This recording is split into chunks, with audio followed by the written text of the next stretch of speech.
Pamilyang baranggian nalipay sa kalambuan sa kaso apan nakapangutana nganong mga pulis ang nalambigit sa krimen.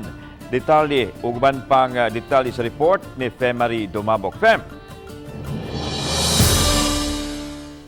Yes, Alan, giangkon sa kamanghurang anak sa magtiayong baringgian nga dakong tanghaga alang kanilang mga magsuon kun nganong pulis ang nangunay sa pagpusil patay sa ilang mga ginikanan. Hinon ilang gihangop ang kalambuan sa mga investigasyon. Sakit alang kang Samantha Baringgian kaya naa siya sa ilang panimay sa barangay Panadtaran sa lungsod sa San Fernando diyang naitabo ang krimen.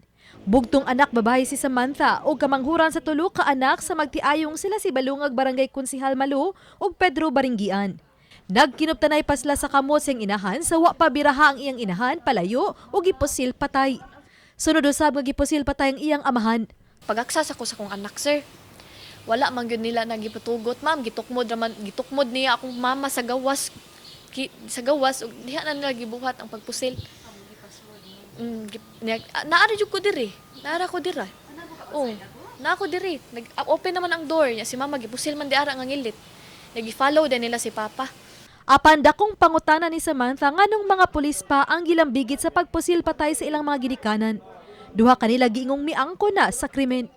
Nga paghibaw na ko nga pulis ba murag alainas pamati gyud ma'am do like kanang gato like baw lang samot ko gablangko jud paghibaw na kong pulis nga ni akong nauna ba na adi pulis no nga mo participate og crime like kung sa kung mama magpapa uy nga iging ato nila pagpatay.